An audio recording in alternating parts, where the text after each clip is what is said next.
안녕하세요. 반갑습니다. 이 시간에는 통일원리 가운데 총서론으로서 새 진리의 필요성과 그 사명에 대해서 말씀드리겠습니다. 인간은 누구나 행복하기를 원합니다. 불행을 원하는 사람은 아마도 아무도 없을 것입니다. 여러분이나 저나 언제라도 불행한 삶과 그 환경을 물리치고 보다 행복한 삶을 위해서 오늘도 열심히 노력을 하고 있습니다. 그 행복은 그러면 어떻게 해서 오는 것일까요? 그것은 우리 인간의 욕망이 충족될 때 행복을 느낄 수가 있습니다.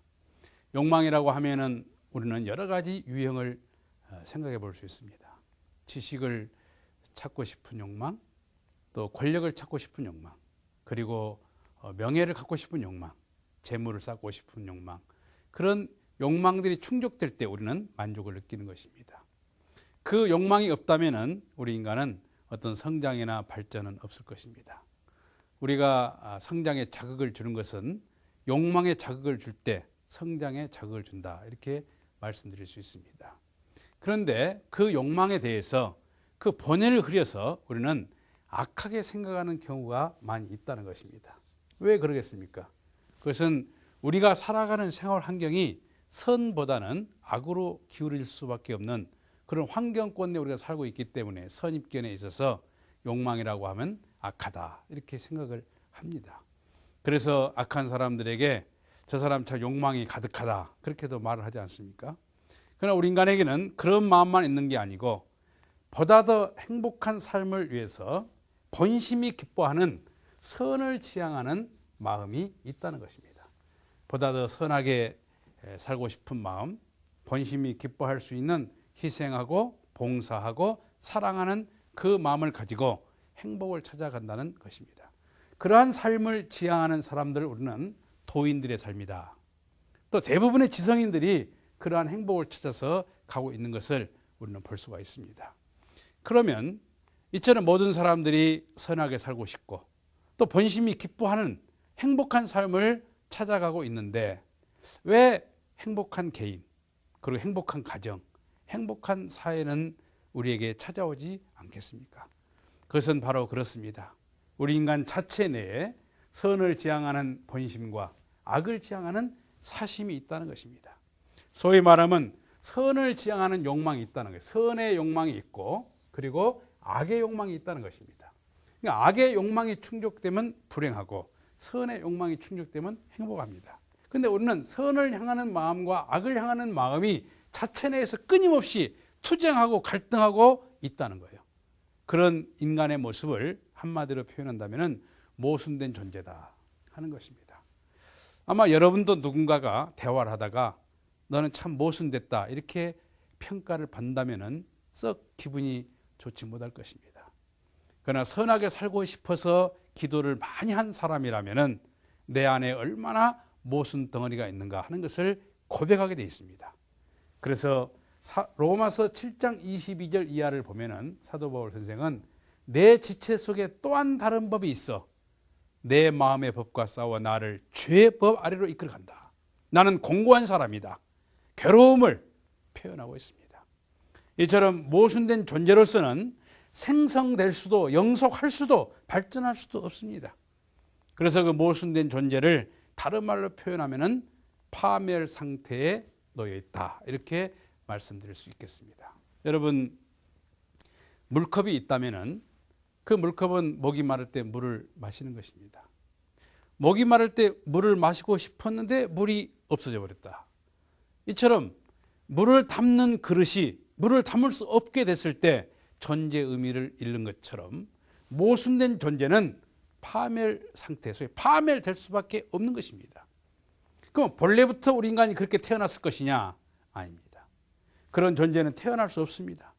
그런 존재는 생성될 수도 영속할 수도 없다 그랬습니다. 따라서 이것은 후천적으로 우리 인간이 타락함으로 말미암아 그 타락의 결과에 의해서 모순된 존재가 되었다, 이렇게 결론적으로 말씀을 드릴 수가 있겠습니다. 그러면 타락이라고 하는 것은 본래의 위치와 상태로부터 떨어진 것을 의미합니다. 그런데 우리 인간을 지적인 면에서 본다면 무지한 상태로 떨어졌다. 이런 결론을 내려볼 수가 있겠습니다. 만약에 우리 인간이 타락하지 않았다면 하나님에 대해서, 자기 인생에 대해서, 또 우주에 대해서, 역사에 대해서 모든 것을 알고 살아가게 돼 있었을 것입니다. 타락함으로 말미암아 우리 인간은 무지한 상태에 떨어졌는데, 인간의 무지를 우리는 구조적으로 보게 되면 우리 인간은 내적인 마음과 내적인 몸이 있습니다. 그러니까 마음과 몸이, 창조 본연의 마음과 몸이 타락함으로 말미암아 파괴됐다. 본래의 위치와 상태에 떨어졌다. 이렇게 표현할 수가 있습니다. 그래서 그 마음의 무지를 내적인 무지로서 종교적으로 말하면 영적인 무지가 생겼다 하는 것입니다. 영적인 무지란 첫 번째로 인생에 대한 무지를 말하는 것입니다. 사람이 어떻게 태어났느냐 하는 문제입니다. 여러분, 태어나고 싶어 태어난 사람 있습니까? 태어나서 보니까 부모가 계셨고 내가 있었던 거 아니겠습니까? 철이 들어가면서 내가 누구인가를 알아가는 것입니다. 아마 인생 100년은 내가 누구인가를 알아가는 과정이고 그런 시간이 우리에게 필요하지 않는가 싶습니다. 그래서 어떻게 살아야 되며 우리가 육신의 인생 100년을 마감하면 어디를 향해서 가는가, 이런 것에 대한 무지, 소위 인생관에 대한 무지가 되겠습니다. 두 번째 영적인 무지라고 하는 것은 가치관의 무지입니다.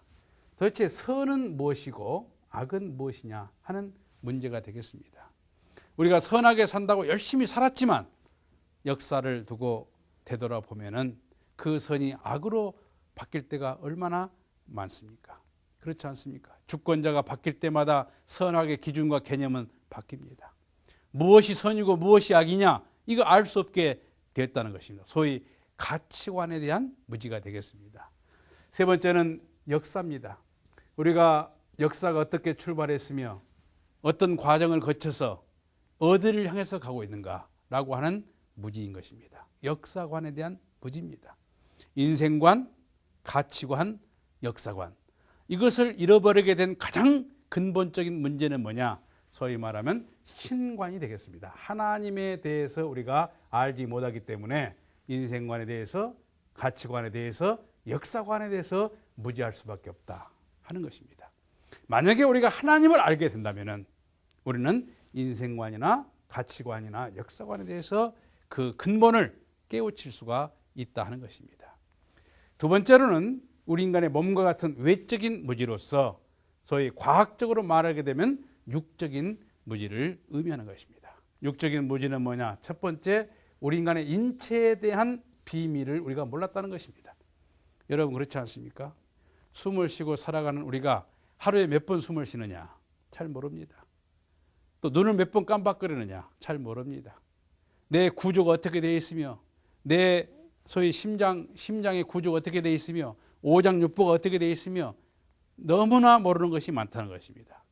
그러나 의학계가 발달하면서 인체의 구조를 알면 알수록 신비의 궁이고 그 신비의 궁을 알면 알수록 보다 더 효율적으로 효과적으로 건강을 지켜낼 수가 있다고 하는 데이터가 나오고 있습니다. 두 번째는 자연계에 대한 무지인 것입니다. 자연계라고 하는 것은 우리가 살아갈 수 있는 삶의 터전이고 환경입니다. 그러나 자연계를 잘 몰랐기 때문에 활용하지 못했다는 것입니다. 자연계가 나의 보호막이고 내 몸과 같은데 자연계를 함부로 대했기 때문에 환경오염이 생겨나서 그 환경오염이 오히려 우리를 보복을 하고 있는 단계에 있는 것을 알 수 있습니다. 세 번째는 이 우주에 대한 무지가 되겠습니다. 우주가 어떻게 생겼는가? 소위 해와 달과 별과 우리 인간은 어떤 생명적 관계를 가지고 있는가라고 하는, 그리고 이러한 인체와 자연과 우주를 어떻게 활용하며 어떤 법칙에 의해서 돌아가고 있는가, 이것을 우리가 알지 못하게 됐다는 것입니다.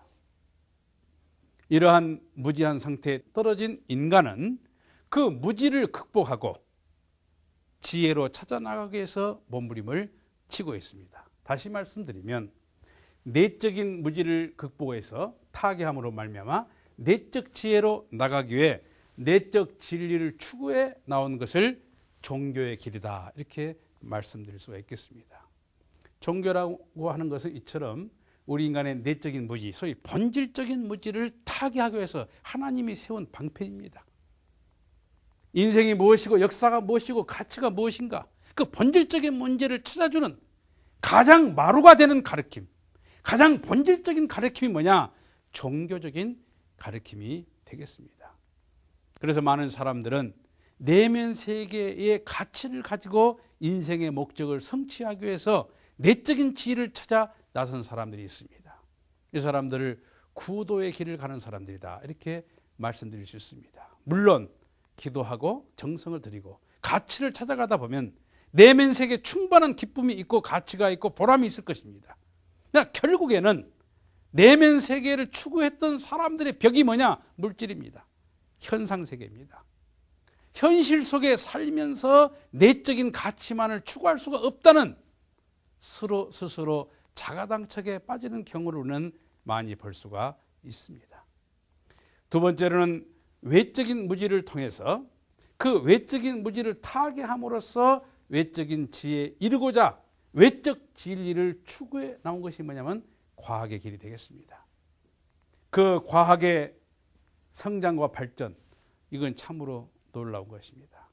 특히 양자 물리학의 성장과 발전은 소위 보이지 않는 신의 속성을 밝힐 수 있는 경제까지 이르게 되었습니다. 그리고 엄청난 물질 문화를 만듦으로 말미암아 풍요로운 삶으로서 우리 인간으로 하여금 대단히 행복을 느낄 수 있는 환경을 만들어준 것을 우리는 부인할 수가 없습니다. 그러나 여러분, GNP가 높아지고 소위 환경이 풍요로워졌습니다. 먹거리가 정말 대단합니다. 그럼에도 내면 세계는 점점 고갈되고 부모가 자식을, 자식이 부모를, 남편과 아내가 남편을 외면하고 갈라지고, 그래서 가정이 파괴되는, 행복의 보금자리인 가정의 가치가 어디에 머무를 수 없는 그런 처참한 입장에 이른 것이 오늘 현실 세계가 아니겠습니까? 결국에는 물질을 찾아서 물질을 통해서 행복을 찾아왔던 그들은 내면 세계의 가치관이 없어가지고 쓰러지고 넘어지는 경우를 볼 수가 있습니다. 따라서 종교와 과학은 무엇이겠습니까? 우리 인간의 마음과 몸이 하나 되었을 때의 기쁨이 되고 몸과 마음이 하나 되었을 때 건강한 개인이 되는 것처럼 종교와 과학은 마치 마음과 몸이 하나 되는 문제와 같은 것입니다. 따라서 종교와 과학은 서로 다른 길을 걸어가는 것이 아니고 인간의 행복과 하나님의 뜻을 이루기 위한 내적인 무지와 외적인 무지, 소위 정신적인 무지와 육적인 무지를 타개함으로 말미암아 본심이 요구하는, 하나님이 요구하는 선의 목적을 이 땅에 이루지 않으면 안 된다는 것입니다. 따라서 종교와 과학을 하나로 얘기할 수 있는 새 진리가 이 땅에 나타나야 되는 것입니다. 아인슈타인 박사는 그렇게 말했습니다. 종교가 결여된 과학을 눈이 없는 소위 소경과 같은 길을 간다. 과학이 결여된 종교는 소위 절름발이와 같은 길을 간다 그랬습니다. 결국 종교는 과학이 필요하고 과학은 종교가 필요한 것입니다. 영성이 필요한 것입니다. 그리고 현실적인 이성적인 판단이 종교에게는 필요한 것입니다. 이처럼 종교와 과학을 하나의 문제로, 하나의 과제로 해결하고 하나로 설명할 수 있는 새 진리가 우리에게 필요하다는 것입니다. 뿐만 아니라 하나님의 구원 섭리 역사를 보게 되면은 유구한 역사가 있습니다. 6천년의 역사가 있겠습니다. 그 역사는 인간의 심령과 지능을 성장시켜서 하나님의 심정을 깨닫도록 하는 그 역사가 구원 섭리 역사였다, 이렇게 말씀드릴 수 있습니다. 만약에 우리 인간이 타락하지 않았다면 아담과 헤와는, 그래서 인류 조상 아담과 헤와는 하나님과 심정 일체를 이루고 하나님의 뜻이 자기의 뜻이고 하나님의 마음이 내 마음이 되었을 것입니다. 그러나 타락함으로 말미암아 이처럼 하나님과는 건널 수 없는 늪이 생기고 말았습니다. 하나님과 심정적 관계가 끊어졌기 때문에 하나님을 만날 수 있는 방법으로서 1600년이 지난 노아의 때 방주를 지어라. 하나님이 믿고 찾아올 수 있는 조건이 뭐냐면 방주였습니다. 하나님을 찾아가는 방법이 뭐냐? 방주였습니다. 그리고 400년이 지나서 아브라함이라는 선지자가 이 땅에 태어났고, 아브라함을 통해서 하나님이 서로 만날 수 있는 그 가교, 만날 수 있는 그 조건으로서는 삼재물을 요구하셨습니다. 그리고 다시 400년이 지나서 이 땅에 모세가 나타났습니다. 모세에게는 율법을 주셨고, 율법을 통해서 하나님을 만날 수 있는 길을 자세하게 안내하게 됐던 것입니다. 그리고 다시 1600년이 지난 다음에 예수 그리스도가 이 땅에 오셨습니다. 그리고 복음의 말씀을 주셨습니다. 그러면 구약의 말씀, 소위 율법의 말씀은 뭐냐면 진리입니다. 영원 불변한 진리입니다. 그런데 새로운 시대가 왔기 때문에 복음의 말씀을 주셨는데, 이 구약적인 시각을 가지고 예수님을 바라봤기 때문에 이해할 수가 없습니다.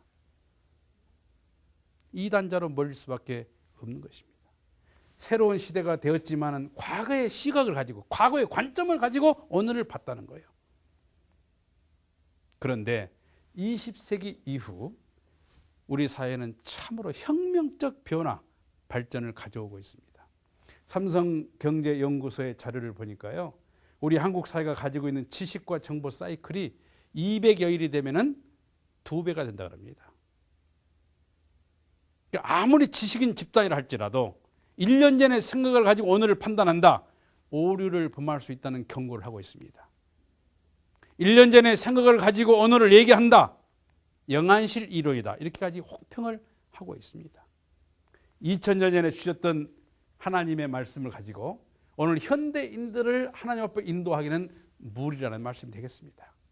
현대인들은 이성적인 걸 좋아합니다. 논리적인 걸 좋아합니다. 이성적이고 논리적인, 그리고 과학적인 사고를 가지고 받아들이기를 원합니다. 그래서 하나님을 소개하는 데 있어서 보다 더 이성적이고 소위 과학적인 방법을 동원해 가지고 소개할 수 있는 새 말씀, 이 시대의 지성인들을 하나님 앞에 인도할 수 있는 그 말씀이 우리에게 필요하다는 것입니다. 그렇습니다. 과학의 발달로 말미암아 종교가 변하지 않으면 과학에 의해서 종교가 서야 될 자리를 잃어버리게 된다, 이렇게 경고하고 있습니다. 이처럼 진리라고 하는 것은 영원 불변 절대적입니다. 그러나 진리를 가르쳐주는 경전, 진리를 가르쳐주는 방법은 달리왔다는 거예요. 그러니까 새 말씀이나 신약이나 구약은 진리 자체가 아닌 것입니다. 진리 가운데로 인도하는 것입니다. 그래서 예수님께서는 나는 길이요 진리요 생명이라 그랬습니다. 그 성사가 자기를 가르치고 있음에도 불구하고 너희가 구원받기 위해서 나에게 오는 것을 원치 않는다 그랬습니다. 이처럼 진리는 영원 불변 절대적이지만은 하나님의 복귀 섭리 역사의 그 진전에 따라 가지고 하나님이 원하시는 말씀을 시대에 따라서 주실 수밖에 없었다 하는 것을 우리는 알게 될 때에 새 말씀이 이 땅에 나오지 않으면 안 된다 하는 말씀인 것입니다. 세 번째로는 성서를 보면 그렇습니다. 성서에 예수님께서는 요한복음 3장 12절을 보게 되면 내가 땅의 일을 말하여도 너희가 믿지 아니하거든 하물며 하늘 일을 말하면 믿겠느냐. 소위 이성적으로 현실적인 얘기를 해도 너희가 알아듣지 못하는데 앞으로 되어질 하나님의 미래에 대해서 얘기하면 감당하지 못할 것이다, 이렇게 말씀을 하셨습니다. 그러면서 하신 말씀이 진리의 성령이 오시면, 하나님이 보내시는 새로운 때가 되면은 너희가 모든 진리 가운데로 인도를 받게 될 것이다, 그렇게 말씀하시면서 그때가 되면은 비유와 상징으로 너희에게 이르지 않고 하나님 아버지에 대한 것을 밝히 이르게 될 것이다, 새 말씀 주실 것을 성서에서는 많은 부분에 예언을 하고 있습니다. 그건 새 진리의 사명입니다.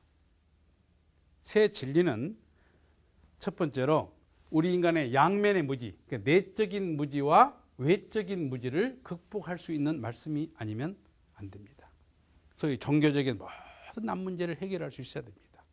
그리고 물질이 궁극적으로 어떻게 해서 인간과 관계되어 있는가, 이 부분을 발본 세 권에서 우리 인간의 내면 세계에 있는 모순성을 극복함으로 말미암아 우리 인간과 피조만물 세계가 하나님의 선의 목적을 달성할 수 있도록 하는 말씀이 아니면 안 된다는 것입니다. 더 나아가서 하나님에 대한 부분을 분명하게 밝힐 수가 있어야 됩니다.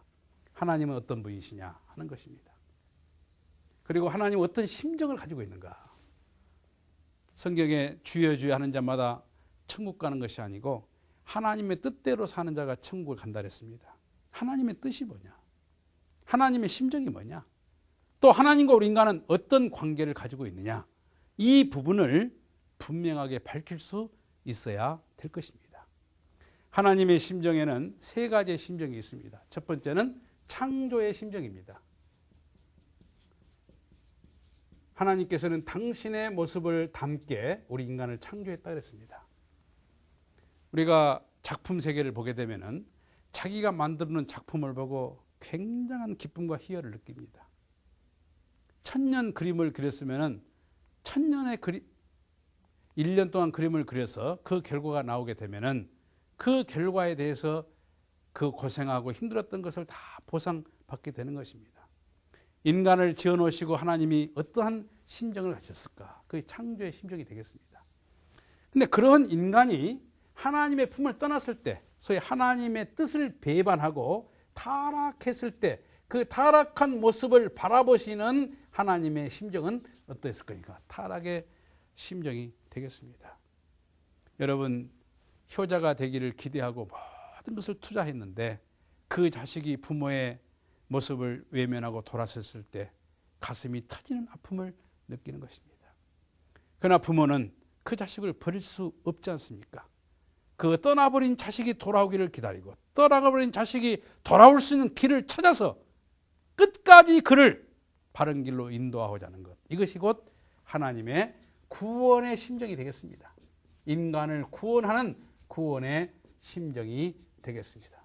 이처럼 창조의 심정과 타락의 심정과 구원의 심정을 모든 인류가 공유함으로 말미암아서 하나님과 나는 뗄래야 뗄 수 없는 부모와 자식 관계다. 이것을 가르쳐주지 않으면 안 된다는 것입니다. 여러분, 타락한 인간의 소망이 있다면 그건 무엇이겠습니까? 창조 본연의 인간으로 돌아가는 것입니다. 명예를 잃어버린 사람에게 소망이 있다면 그 명예를 찾는 거예요. 본래 위치로 돌아가고자 하는 것, 이것이 인간의 소망이 아니겠습니까? 그래서 타락한 인간에게 있어서 가장 중요한 복귀의 궁극적인 목적은 창조 본연의 인간으로 돌아가는 것이다. 그럼 창조 본연의 인간으로 돌아가기 위해서는 가장 중요한 게 뭐냐면 모든 주의와 사상과 종교를 통일할 수 있는 말씀이 아니면 안 된다는 거예요. 여러분, 왜 갈라지고 나뉘어져 가지고 싸우고 투쟁하겠습니까? 주의가 다르기 때문에, 생각이 다르다 그 말입니다. 사상이 다르기 때문에, 철학이 다르다 그 말입니다. 종교가 다르다 그 말입니다. 자기의 종교만을 가장 선한 것으로 생각하기 때문에 종교 전쟁이 많이 일어나고 있습니다. 민주국가에서 정신적 지주로 생각하고 있는 유심론의 맹점을 보완해 가지고 보다 더 차원 높은 이론으로 승화시켜야 됩니다. 그래서 물질이 근본이라고 하는 유물론을 흡수함으로 말미암아 소위 마음과 몸과 같은 유심론과 유물론을 하나로 통일할 수 있는 그런 말씀이 이 땅에 나오지 않으면 안 된다는 것입니다. 그러기 위해서는 가장 중요한 게 뭐냐? 인간의 마음과 몸이 통일돼야 됩니다. 그렇지 않습니까? 그리고 남편과 아내, 부부가 통일돼야 되고 부모와 자식이 통일돼야 됩니다. 그러면 여러분, 통일이라고 하는 것은 뭐냐? 너를 중심 삼고 하나 되고 나를 중심 삼고 하나 되는 거, 이거 통일 아닙니다. 소위 공의, 핵심을 중심 삼고 통일이 돼야 돼요. 핵이 있어야, 통일에 핵이 있어야 됩니다. 그 핵이 뭐냐? 하나님의 뜻입니다. 그 핵이 뭐냐? 하나님의 참사랑입니다. 하나님의 참사랑을 중심 삼고 내 마음이 하나 되면 내 몸은 어떤 희생을 치르더라도 마음을 따라옵니다. 하나님의 뜻을 중심 삼고 사랑하면 부부가 하나 됩니다. 하나님의 뜻을 중심 삼고 진정으로 참사랑하면은, 진정으로 참사랑하면은 부모와 자식이 하나 되는 것을 경험할 수가 있을 것입니다. 그래서 하나님은 우리 인간에게 참 부모요, 선의 본체인 것을 모든 사람들이 알게 되는 것입니다. 우리 인간은 인간과 인간관계가 지금 단절되어 있습니다. 그렇지 않습니까? 김은우 박사는 이 시대를 사무주의라고 그랬어요. 인생에 목적이 없다 이거예요. 목적이 없으니까 뭡니까? 관심이 없다는 거예요. 관심이 없으니까 뭡니까? 책임이 없다는 거예요. 책임이 없으니까 뭡니까? 감동이 없다는 것입니다. 그래서 무목적, 무관심, 무책임, 무감동, 이걸 사무주의 시대라 그랬습니다. 그럼 사무주의 시대가 오게 된 그 이유는 뭐냐? 인간과 인간이 서로 관계할 수 있는 사랑이 없어졌다. 너와 나의 관계의 끈이 뭐냐면 사랑이라는 것입니다. 그 사랑이 없어졌기 때문에 모든 인간이 단절됐다는 거예요. 그리고 하나님과 인간이 단절됐다는 것입니다. 그런데 새 말씀에 의해서 하나님께서는 선의 본체이시며 우리 인간의 참 부모라고 하는 것을 모든 사람들이 공유하고 깨닫게 될 때 너와 나의 관계가 참된 형제 자매의 사랑으로 만들어진다는 것입니다. 그래서 하나님이 인류의 참 부모다, 이것을 증거하고 가르치게 되면 온 인류가 서로 형제로 하나가 돼서 막힌 담이 허물어지고 넘지 못할 늪이 메꿔지고 그리고 벽이 없어지면서 하나님을 중심 삼은 사랑을 중심 삼고 대가족주의가 되는 것, 이것이 곧 하나님의 창조의 뜻이고 인류를 찾아 나오는, 인류를 구원 섭리에 나오시는 하나님의 그 뜻이 바로 뭐냐면 하나님을 중심 삼은 대가족주의를 만드는 것이다 하는 것을 알게 되는 것입니다. 그러면 그 말씀은 그 성격을 보게 되면 그렇습니다. 하나님이 계시다고 하는 것, 그것은 말할 것도 없거니와 선악과가 뭐냐? 여러분, 성서 한 권을 가지고 우리 대한민국만 해도 800개 이상의 종파가 나눠져 있습니다. 왜 나눠졌겠습니까? 성경에 비유와 상징으로 되어 있기 때문에 그 해석을 달리함으로써 종파가 나눠지는 것입니다. 교파가 나눠지는 것입니다. 그러니까 선악과가 무엇인가를 분명하게 해결함으로써 모든 사람들이 인정할 수밖에 없도록 이 선악과에 대한 부분을 해명할 수가 있어야 될 것입니다. 또한 종말의 의미가 뭐냐? 해와 달이 빛을 잃고 별들이 떨어질 것이다. 그 공포의 때가 아닙니다. 종말의 의미가, 진정한 의미가 무엇인가를 알게 함으로써 그 종말을 맞이하는 그 자세와 하나님의 뜻을 어떻게 받아들일 것인가 라고 하는 지혜를 얻게 될 것입니다. 죽은 자가 일어날 것이다. 무덤이 열릴 것이다. 예루살렘에 가보게 되면 예루살렘을 바라보는 언덕에 많은 무덤이 있습니다. 그 땅이 굉장히 비싸다고 그럽니다. 왜? 예수님이 다시 오게 되면 전부 다 부활할 사람들이 거기 차례로 누워 있습니다. 그런 현실적인 문제까지도 다 해결할 수 있는 말씀이 아니면 안 된다는 것입니다. 또한 칼빈 이후에 인간이 잘 살고 못 사는 것, 행복하고 불행, 모든 것은 하나님의 예정이라는 거예요. 그럼 하나님의 예정 속에 인간의 책임은 없는 것인가? 라고 하는 문제입니다. 신학적인 문제입니다. 그리고 구원섭리 역사는 무엇이며 하나님은 우리 인간과 어떤 관계를 가지고 있는가? 더 나아가서 기독교에서 그토록 바래왔던 재림주는 언제, 어떻게, 어디로 올 것인가에 대한 분명한 말씀을 5대양 6대주, 5색 인종이, 아니 70억 인류가 모두 이 말씀을 들으면 공감할 수밖에 없는 그 말씀이 새 진리의 성격이 되지 않으면 안 된다 하는 말씀입니다. 성경 말씀 계시록 10장 11절을 보게 되면은 많은 백성과 나라와 방언과 임금에게 다시 예언하리라 하는 말씀처럼 이 말씀은 하나님의 계시에 의해서 나와야 됩니다. 인간의 경험과 어떤 논리와 연구를 해가지고 되어지는 말씀이 아니고 하나님의 계시를 통해서 인생과 우주의 근본 문제 그리고 하나님에 대한 문제를 모두 밝혀줄 수 있는 말씀이야 될 것입니다. 그러한 인생과 우주의 근본 문제를 해결해 주시기 위해서 하나님께서 이 땅에 한 분을 보내셨으니 그분이 바로 문선명 선생님이십니다. 선생께서는 혈혈단신, 영계와 육계 억만 사탄과 싸워 승리하셨다 그랬습니다. 하나님의 비밀을 놓고 생명을 걸고 기도를 하시고 바지 적삼이 다 적도록 기도를 하시고 눈물을 흘려서 밤을 새우시고 이마에 땀이 흐르는 게 아니고 피가 흐르도록 기도를 통해서 사탄도 공인할 수밖에 없는 말씀을 찾아 세우셨다 그랬습니다. 그 원리 말씀을 찾아 세우는 것이 마치 태평양에서 모래알 하나하나를 찾아 세우는 것부터 힘든 과정을 거쳤다 그랬습니다. 그리고 마지막으로 하나님께서 가르쳐 주신 그 말씀이 뭐냐? 우주의 근본이 뭐냐? 부모와 자식 관계다. 하나님은 우리 인간의 부모가 되시고 우리는 하나님의 자녀가 부모와 자식 관계라고 하는 것을 알게 되셨다는 말씀을 주셨습니다. 그 말씀을 중심 삼고 다시 성서 66권을 보니까 바로 부모가 자식을 찾아오는 사랑의 대서사시가 바로 성서의 발자취였다. 이렇게 해석을 하고 있습니다. 그래서 예수님과 성현들과 영적으로 수시로 접촉을 하시면서 하나님의 뜻이 무엇인가를 알게 되셨고 하나님과 연결을 통해서 하나님의 사정과 심정을 알게 되었습니다. 하나님의 인도하심을 받아 90성상이 넘도록 하나님의 복귀 섭리 역사를 완성할 수가 있었다. 이렇게 말씀하고 계십니다. 그래서 문선명 선생께서는 누구도 알 수 없는 천륜의 비밀을 밝혀내셨습니다. 그 천륜의 비밀을 밝혀내신 일부의 말씀이 뭐냐? 통일 원리가 되겠습니다.